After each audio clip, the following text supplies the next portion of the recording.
आपकी अगर आपको बहुत सारे पैसे चाहिए, धन चाहिए, तो आपकी जो ननद भाई, अब जो नहीं जानते अभी से मेरा चैनल है उसके ऊपर ओके करो, सब्सक्राइब करो और मेरे से जुड़े रहो।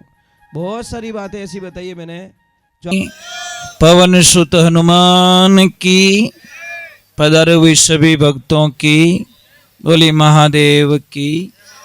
और कोई आप देवी देवता रहे तो कह दीजिए उमरी भी जेब, यहाँ पे कोई मंदिर और बने हुए हो तो बोली लक्ष्मी नारायण भगवान की। और बोलो सांवरिया सेठ की। हाँ, जो बाकी में तिराग छो भाई, एक पात में सबने बैठा, दो ने जिम्मेवन, तीजोड़ा ने भूखो राखो तो थोड़ो बको ही लगे कि भाई क्या तो बैठाना नहीं चाहिए, तो जैसा आता वैसा। ये भगवान का प्रसाद है। और बहुत बहुत साधुवाद, आप लोग बहुत अच्छे लोग हो, नाच भी रहे हो, जय भी बोल रहे हो, बुजुर्ग लोग भी नाच रहे, तो समझ लो अगर बुढ़ा बुढ़ा ही बींद बढ़िया तो कोई न कोई राज तो है, कोई तो भगवान की कृपा है सब। कई लोग क्या करते हैं कि हमारे लोगों की थोड़ी धारणा कुछ अलग होती है। अभी आप लोग नाच रहे थे, आनंद ले रहे थे, भगवान का नाम ले रहे थे, तो किसी के मन में एक शंका पैदा हो गई कि महाराज जी आप कथा कर रहे हो, बहुत अच्छी बात है, भजन सुना रहे हो, बहुत अच्छी बात है, परंतु हमारे मन में एक शंका है कि क्या है। महाराज जी ने पूछा क्या शंका है? कि भगवान को अगर प्राप्त करना है, भगवान को मिलना है, तो क्या कोई डिग्री की जरूरत होती है? कोई डिग्री होनी जरूरी भी? ये तो पढ़ी उड़ो होना जरूरी है, इन सर्टिफिकेट चाहिए, एड़ा थने मंत्र आना जरूरी है, एड़ा स्तुति आनी जरूरी है? तो महाराज जी ने बोला नहीं। फिर पूछा गया कि महाराज जी नित्य स्नान करना जरूरी है? तो उन्होंने बोला नहीं। फिर बोला कि कोई ऊंची जाति में जन्म लेना जरूरी है? तो महाराज जी ने बोला नहीं। फिर बोला कि कोई उम्र का लेवल होता है कि 50 साल बाद में ही भगवान की भक्ति कर सकते हैं, बालपने में नहीं कर सकते? तो महाराज जी ने बोला नहीं। अगर कोई डिग्री की आवश्यकता होती तो हाथी के पास में कोई डिग्री नहीं थी। जब वो समुद्र में डूब रहा था, मगरमच्छ ने खींच लिया था, गज और मगर लड़े जल भीतर लड़त लड़त गजहारी, जौबरी सुन रही बारे जद रामई राम पुकारी, राम रामाने भरोसा भारी, भली वे भगवत ने बजो कोई बजो नर नारी, राम जी रामाने भरोसा भारी। भरोसा था, भगवान को आना पड़ा। सुनी पुकार वार चढ़िया गजरी, गरुड़ करी अश्वारी, चक्कर चलाए दणी फंद काटी, डूबत गजने तारी, राम रामाने भरोसा भारी। भरोसा होना चाहिए। कोई जाति का कोई लेवल, अगर जाति का भेदभाव होता तो शबरी मैया के झूठे बैर भगवान श्री राम नहीं खाते। एक तरफ हम जय श्री राम के नारे लगाते सब, और एक तरफ हम बाराती जाति का भेदभाव कर लेते हैं। अगर आपने राम जी का मंदिर बनाया, हनुमान दादा का मंदिर बनाया है, तो यहाँ पे कोई जाति विशेष नहीं होना चाहिए। ये मंदिर सबके लिए खुला होना चाहिए। कोई यहाँ पे ऊंचा नहीं है, कोई नीचा नहीं है, तो भगवान वहां पे विराजमान रहते हैं। नहीं तो आज रेवे ने कोई चाहे सोनारो मंदिर बनाए दीजो, जहाँ भाव नहीं है वहां भगवान नहीं है। हम लोगों को पता नहीं किसने बोझ डाल दिया। ये कोई नीची जाति का नहीं होता साहब। आदमी रा कर्म ऊंचा नीचा रिया करे। आदमी जाति से कभी महान नहीं होता, आदमी अपने कर्मों से महान होता है। कर्मों से डाउन भी जाता है और कर्मों से ऊपर भी पहुंचता है, ऊंचा लेवल भी प्राप्त होता है। इसीलिए जाति का विशेष कोई भेदभाव नहीं होता भगवान की भक्ति में। फिर बोला 4 साल की उम्र में भगवान ध्रुव जी महाराज को नहीं मिलते उम्र का। कोई नीति स्नान करना जरूरी है? नहीं, स्नान करना भी जरूरी नहीं है। अगर नीति स्नान करना जरूरी तो मछलियां और कछुए तो पानी में ही रहते हैं, उनको पहले भगवान मिल जाना चाहिए, परंतु वो भी जरूरी नहीं है। तो क्या जरूरी, भगवान को कैसे मिले? कोई सरल रास्ता बताइए महाराज, जिसमें कोई झंझट ना हो, कोई लफड़ा ना हो, कोई बोझ ना हो। तो महाराज जी ने बोला प्रभु की प्राप्ति का सबसे सरल मार्ग है प्रेम, और प्रेम के बिना परमात्मा कभी मिलने वाले, इसलिए कहते राम नाम सब कोई रटे ठक ठाकुर ने चोर, अरे बिना प्रेम रिंजे नहीं वो नागर नंद किशोर। जब तक प्रेम नहीं होगा प्रभु से तब तक वो परमात्मा हमसे मिलने वाला नहीं है। समझ लीजिए, मैं आपको XYZ चीज बोल रहा हूं, आप सारे लोग किसी न किसी से प्रेम करते हो। मैं भी करता हूं, मैं भी करता हूं ना, झूठ थोड़ी बोलूंगा। मैं गाय माता बिना नहीं रह सकता। गायों से मुझे इतना प्रेम हो गया है, इतना लगाव हो गया है कि मुझे सिर्फ गाय माता चाहिए बस। उनके बिना नहीं रह सकता मैं खाने बिना रह सकता हूँ, मैं भूखे रह सकता हूँ, पर मेरी गाय माता के बिना नहीं रह सकता। आप भी किसी से प्रेम करते हो, कोई पेड़ पौधों से प्रेम करता है, कोई अपने घर में कुत्ता होता है उससे बहुत प्रेम करता है, खाने से पहले उसको खिलाता है, नहीं यार तू पहले खा ले बाद में मैं खाऊंगा, क्योंकि मुझे मालूम मैं तो आंखें बंद कर सो जाऊंगा और तुझे 2 रोटी खिलाऊंगा, मेरा पूरी फैमिली सो जाएगी, पर तू सोने वाला पूरी रात रखाली करेगा मेरे घर की। कोई अपने मोबाइल से इतना प्रेम करते साहब, इतना प्रेम करते कि रात 3-3 बजे तक हुए ही कौन है। ये तो प्रेम करे महाराज, रात उठे तो नींद में इया ये तो प्रेम उन्हों हो जाए। तो आप जिसको भी प्रेम करते हो जब उसकी याद आती है तो कुछ अच्छा लगता है? नहीं लगता, बस आई मिस यू, बस। ये ही अगर ये प्रार्थना वहां लग जाए ना तो महाराज आनंद ही आनंद हो जाए। पर हम संसार भाई 2 ही मार्ग है, या तो उसको छोड़ो संसार को पाओ, या फिर संसार को छोड़ो उसको पाओ। 2 ही रास्ते हमारे पास में, तीसरा कोई रास्ता नहीं है। आप संसार में रहते हुए भी, ये संसार क्या है? भगवान का ही तो बनाया हुआ है। आप किसी की आत्मा मत दुखाओ, किसी को तकलीफ मत दो, किसी को भी प्रॉब्लम से मत डालो। महाराज 4-5 बातें बताइए माताओं बहनों, अगर आप ध्यान कर लो तो आप निहाल हो जाओगे। आपके घर में कभी पैसों की कमी नहीं आएगी, कभी नहीं आएगी। नंबर 1, हमेशा ध्यान रखें सुबह जल्दी उठे। स्त्री का पहला धर्म क्या है? सुबह जल्दी उठे। सूर्य की किरण निकलने से पहले दरवाजे खिड़कियां खुल जानी चाहिए और झाड़ू लग जाना चाहिए।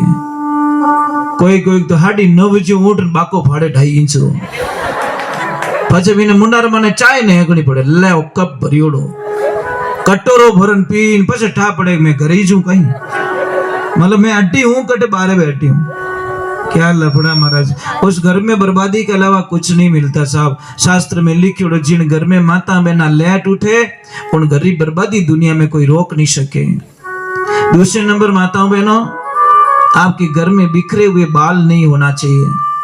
जो भी कंघे में आए उस बाल को निकाल दीजिए और कोई थैली में डाल दीजिए, बाल ना बिखेरे, नहीं तो कर्जा नहीं उतरेगा कभी। तीसरे नंबर की बात रखिए कि कोई भी आ जाए मांगने वाला, उसको मतलब खाली हाथ मत भेजो, कुछ भी दो, कुछ भी दो, आधी रोटी भी दे दो। और चौथे नंबर की बात बताइए कि भाई कोई भी साधु संत हो, कोई भी गाय माता हो, उनके लिए 1 रोटी तो निकालो कम से कम। या गाय नहीं आती कोई बात नहीं, आप रोटी के टुकड़े करके छत पे डाल दो, चिड़ी खा लेगी, चिड़िया खा लेगी, कौवा खा लेगा, कोई भी आएगा पक्षी आएगा वो खा लेगा।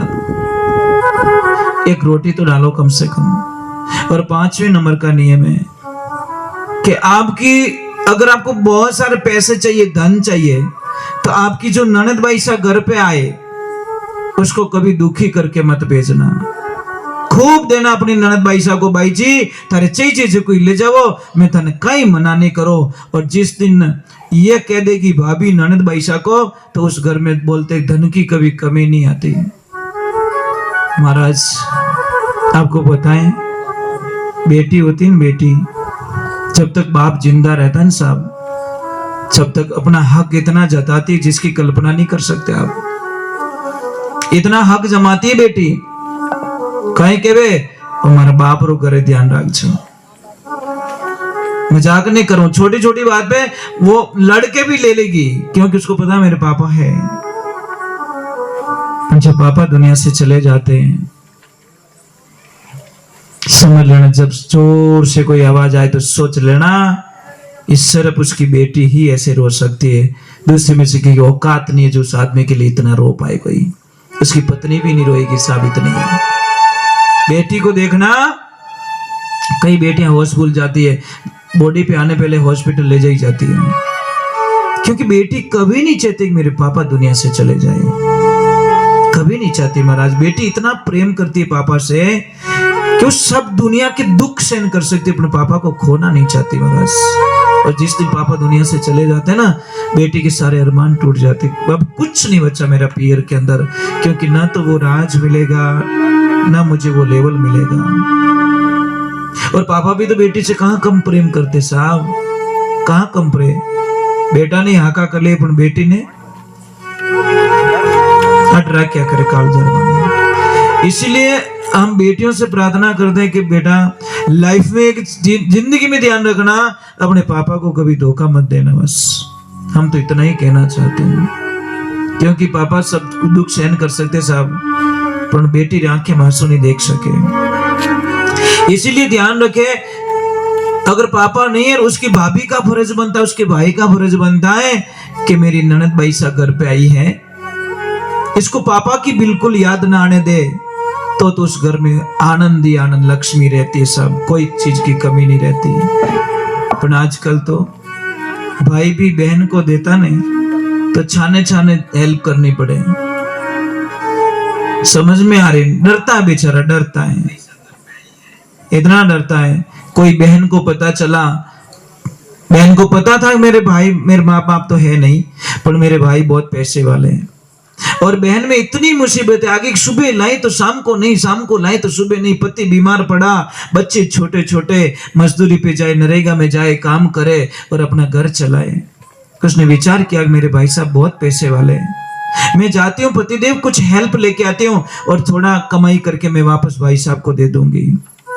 भाई छत पे खड़ा था, बहन को आती हुई देखा और आते ही नीचे आके अपनी पत्नी को बोला कि देख मेरी बहन आई है और शायद कुछ देना पड़ेगा, मेरा पूछे तो पूछ लेना, तुम्हारे भाई तो 4 दिनों से बाहर गए हुए हैं, घर पे नहीं है।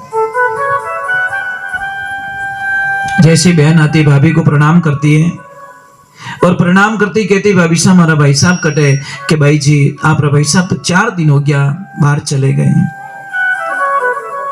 बोले भाभी साहब आप ही मेरी हेल्प कर दो, मेरे बच्चे भूखे मर रहे, मेरा पति बीमार पड़ा है, उठ भी नहीं सकता, मेरे घर में खाने का दाना नहीं है, कभी कभी आटा डाल के राबड़ी बना के संतुष्टि के लिए बच्चों को पिला के सो जाती हूँ मैं भूखी। भाभी साहब दया नहीं आवे महाराज, भाभी साहब के भाई जी नाराज मत हुई जो मैं तारी कोई हेल्प नहीं कर सकूं, क्यों तारा भाई साहब घरे नहीं है। अभी उसने बोला बस आज ये शब्द मेरे पिताजी होते तो शायद नहीं सुनो, वो कुछ नहीं पूछते और डायरेक्ट मेरी हेल्प हो जाती।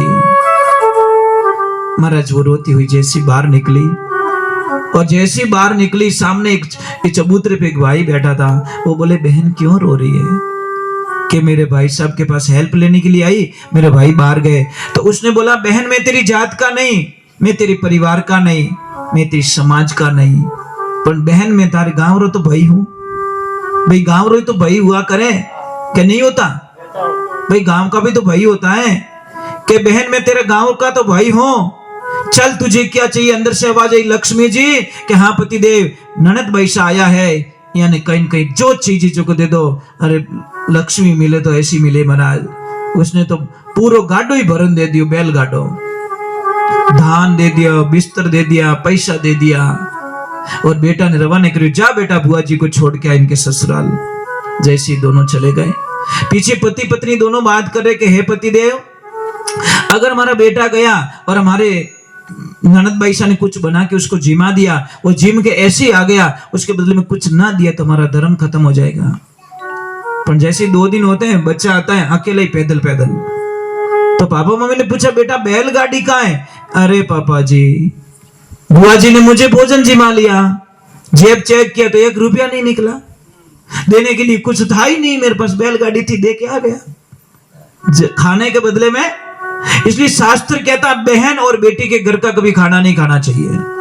शास्त्र तो वही कहता। धर्म तो ये, अगर खाते हो तो पहले उसको दे दो, थाली के नीचे कुछ रख लो, 11 रुपए ही रख लो भाई। मैं नहीं कहता 1100 रुपए रखो, 1100 रुपए निकले तो टूपो आ जाओ महाराज। हाँ, समझ में आ रही नहीं? मोबाइल की स्क्रीन चली गई हो तो 5000 लागे ला, तू सुबह की सुबह जा रही है क्यों? मरनो ही कि मारा। कई लोगों मैंने देखा है रात को नींद भी नहीं आती, मारो मोबाइल, मर जागो मोबाइल बिना। कहीं मोबाइल करे तुम लफड़ा भाग। ये मोबाइल तो मारेगा हम लोगों को। 20-20 साल तो खा गया है हमारी। दिन में 3 घंटे 4 घंटे इसको देते हैं साहब। कितना आप काउंट करना, 4 घंटे मोबाइल खाता हमारा, महीने के 120 घंटे कितना, और साल के शायद 1500 घंटे खा जाता है साहब। 1500 घंटा का दिन कतरा भी ठा पड़ रही हो कि नहीं पड़ रही हो? अरे घर में 20 साल मोबाइल चलाए तो 20 साल खा गया। मतलब 20 साल की टाइम की बर्बादी इसने कर ली हमारी। तो ये सोचने की बातें होती हैं। मैं नहीं कहता मोबाइल मत रखो, मोबाइल रखिए, पर इसमें अंदर मत जाइए। पानी में जाइए, पर पानी में इतने गहरे मत जाइए कि वहां से निकलना संभव नहीं। और आपने शायद 3 दिन पहले की कोई बात सुनी होगी व्हाट्सएप या मैसेज पे, टीवी पे न्यूज देखी होगी। एक बेटे को मां ने सिर्फ इतना बोला कि पबजी गेम मत खेल, गम मत खेल। 4 दिन 5 दिन 10 दिन मां परेशान हो गई। आखिर में बेटे ने मां को गोली मार दी। 3 दिन पहले की बात है। एक ही औलाद थी, मां को खत्म कर दिया उस गेम के चक्कर में। बोले मां मुझे गेम खेलने नहीं देती, मां को मार दिया। बोलो क्या कर दिया उस मोबाइल ने? मां को मार दिया साहब। ये 3 दिन पहले की बात है, मैं ज्यादा दिन की बात नहीं कर रहा हूं। मां को मार दिया। वो बंदा गेम नहीं छोड़ सकता था? छोड़ सकता था, पर अपनी मां से भी ज्यादा गेम प्यारा हो गया। इसलिए महापुरुषों, ये नशा है। दारूड़ियो छोको वो पीन पड़ियो तो रेवे। वो नशो तो एडो जो आंखें भारी नहीं पड़े और हाथ काम नहीं करनो छोड़े जब तक मोबाइल ने छोड़ो को नहीं। इन्हें वास्ते इस मोबाइल से प्रेम करना छोड़ दीजिए। मोबाइल रखिए, मैं मना नहीं करता हूं। मोबाइल काम की चीज भी है। इमरजेंसी में कहीं फंस जाओ तो मोबाइल ही तो काम आएगा। परंतु मोबाइल में फंसना बहुत बुरी बात है। चलो एक बार जय बोलते, बोले श्री भगवान की। तो आज के बाद एक नियम रखना आपको, बहन और बेटी का घर का जब भी खाना खाओ पहले थाली के नीचे कुछ रख देना। हमारे कई बुजुर्ग लोग तो अभी भी नियम पालते हैं। कई लोग पालते हैं, अभी भी इस वक्त में पालते हैं बहन और बेटी के घर का। कई हम तो जब से समझ आई है, मुझे 40 वर्ष हो गए, जब से ये बात समझ में आई तब तक ना तो बहन के घर का खाया ना बेटी के घर का खाया। ये चीज है। खाते हैं तो कुछ रख लेते, वहां से भूखे भी तो नहीं आते, यानी भी भूखे आते, पर तो उसके बदले में पहले कुछ रख लेते। नहीं, ऐसा तो नहीं खाएंगे। ये हमारा धर्म बनता है महाराज। चलो हम जो पहले जय बोलते, बोले श्री भगवान की। एक तो सुबह सुबह है ना, चाय की जगह आप थोड़ा पानी पी लिया करो, गर्म पानी। जो गर्म पानी पीते हैं सब, उनकी जिंदगी में अपार खुशियां आती है। वो भी पानी घूंट घूंट पीना चाहिए। पर क्या करे महाराज, सुबह उठते ही पहले चाय चाहिए भी नहीं। क्या करे महाराज। कोई आदमी गया हरिद्वार, जैसी डुबकी लगाई, स्नान किया, ब्राह्मण देवता ने बोला लो संकल्प। वो बोले आ गई लपड़ो है। अरे लपड़ा कुछ नहीं है, आपने स्नान किया, कुछ छोड़ना पड़ेगा आपको। बोले महाराज मैं कहीं छोड़ूं? अरे कुछ भी छोड़ो भैया। तो महाराज जी ने बोला चाय हाई पीते हो? कि महाराज गणी पियो। तो चाय छोड़ दे? कि नहीं बाप जी चाय नहीं छोड़ सकूं। कि क्यों? कि चाय नहीं छोड़ू तुम्हारी आंखें ही नहीं खुले। तो महाराज जी ने बोला कोई बात नहीं, चाय मत छोड़ो। तो बेटा बीड़ी उड़ी पीते हो? कि साहब 2-3 बंडल तो धुआं काट दूं। तो बीड़ी छोड़ दे। कि बीड़ी छोड़ू तुम्हारा गैस बने। महाराज बोले यार तकलीफ में ही हो आदमी तो महाराज जी ने बोला अमल कुछ लेते हो? कि हाँ धप धप। अमल में घणो ही खाऊं तो अमल छोड़ दे। नहीं बाप जी, अमल छोड़ू तो मारा तो कब्जी बने। तो महाराज ने बोला मेरे बाप कुछ तू छोड़ दे। वो बोला महाराज मैं सौगंध खाता हूं कि आज के बाद हरिद्वार लौट के कभी वापस नहीं आऊंगा। ये मेरी अखंड प्रतिज्ञा है। मैं चाय नहीं छोड़ सकता, बीड़ी नहीं छोड़ सकता, अफीम नहीं छोड़ सकता, पर मैं हरिद्वार छोड़ सकता हूं। ये सत्संग एक हरिद्वार है, ध्यान रखना।